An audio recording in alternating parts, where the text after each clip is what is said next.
Here's a poem by Robert Frost called The Road Not Taken. One of the reasons I love this poem is it has a lot of metaphorical meanings in the writing. Another reason I love this poem is because you can really see that he took what was a response or a journal that he started on his own and he um, broke it up in order to make it into a poem. You can really see that there was some paragraphs or some thinking going on, and what he did was he cut out the fat in order to make it into a poem. Your objective for today is to do the same thing. You are going to take a response from a prompt, you are going to break it up into a poem, and later on, you'll add figurative language to that in order to perform it in front of the class. Now, some things we already know about poetry. One is that it's broken up into stanzas. Okay, those are like paragraphs, but in poetry we call them stanzas. And there's a space in between them so that we know when one stanza ends and one stanza begins. Also, there's no indenting in those new paragraphs. You'll see similarities in poetry and writing all the time, but one thing that is drastically different is that punctuation doesn't need to be 100% accurate. So, as you'll see at the end of a lot of these lines, it ends with either nothing, a semicolon, you'll see commas, and finally, all the way down in our our third stanza, excuse me, is our first period. So we know that punctuation is not the same as regular writing. The last thing that to know about poetry is that we don't always need complete sentences.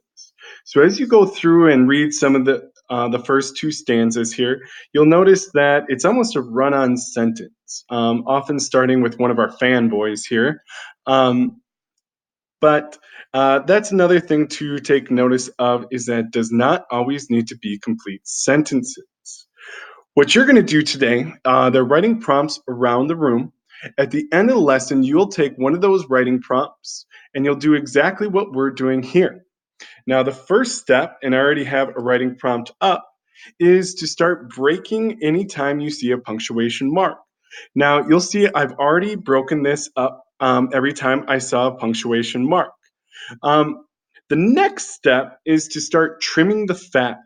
When we say trim the fat, we mean let's take out the things that we don't necessarily need in poetry in order to get the meaning from it.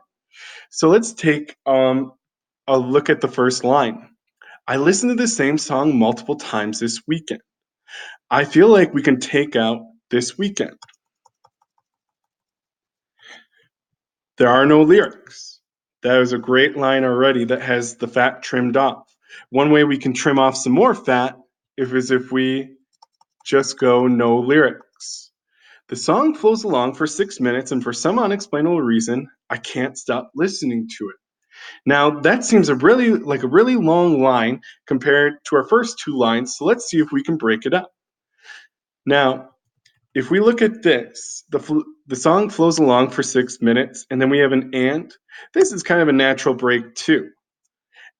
The song flows along for 6 minutes, and for some unexplainable reason, ooh, I can't stop listening to it. Notice that while I was reading it, I had a natural pause, and that tells me, give it another line.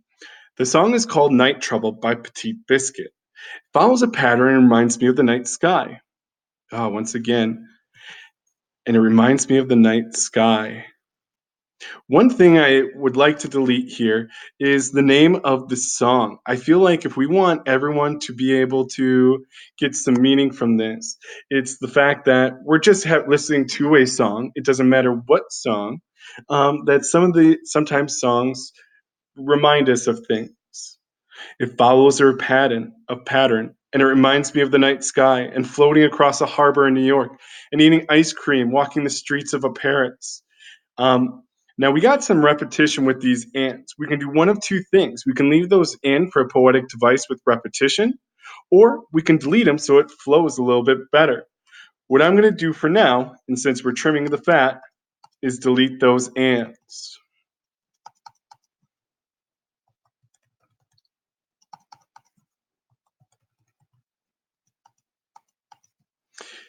So now we have, it follows a pattern. It reminds me of the night sky, floating across a harbor in New York, eating ice cream, walking the streets of Paris, just talking to the people I love talking to most of all. There are some memories I have of nighttime that make me smile to think of. Now, that's another line where we um, kind of start. We need to trim some of the fat because it's one of our longest lines in this story. So, if you look at this again, there are some memories I have of nighttime that make me smile to think of. So, if we just start there, now the reason I picked right there is we do have a complete sentence. There are some memories I have of nighttime, and it seemed like a natural break. And if we, instead of saying that, if we put they make me smile to think of.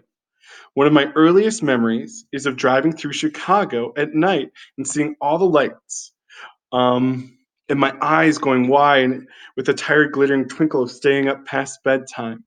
Once again, we have another and we have another very long line. One of the earliest memories is of driving through Chicago at night and seeing all the lights.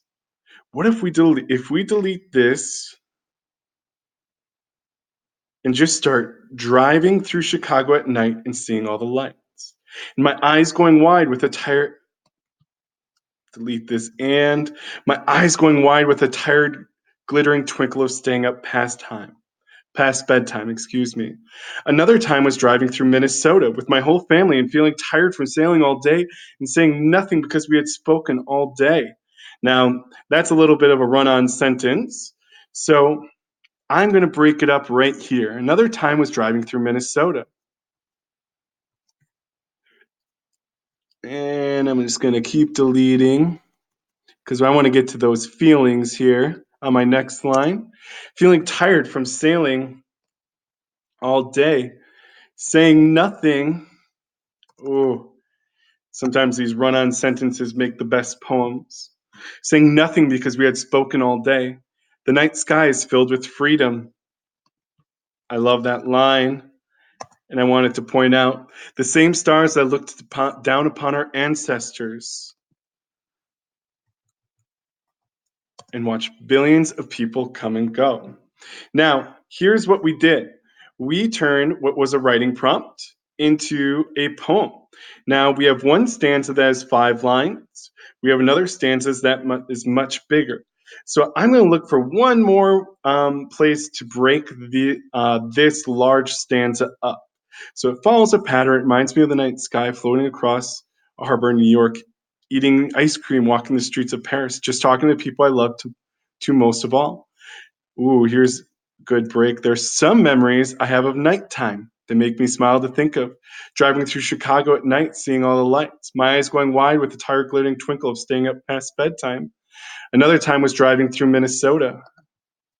Natural break right there as we switch topics. Feeling tired from sailing all day, saying nothing because we had spoken all day. The night sky is filled with freedom, the same stars that look down upon our ancestors, and watch billions of people come and go.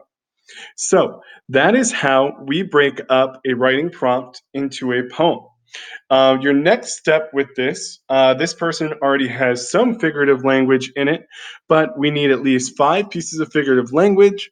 You'll need to put in your poetic devices, and then you'll need to get ready to perform this in front of the class. But your first step, and what will begin next, is you will go around the classroom and respond to the prompts and start getting your idea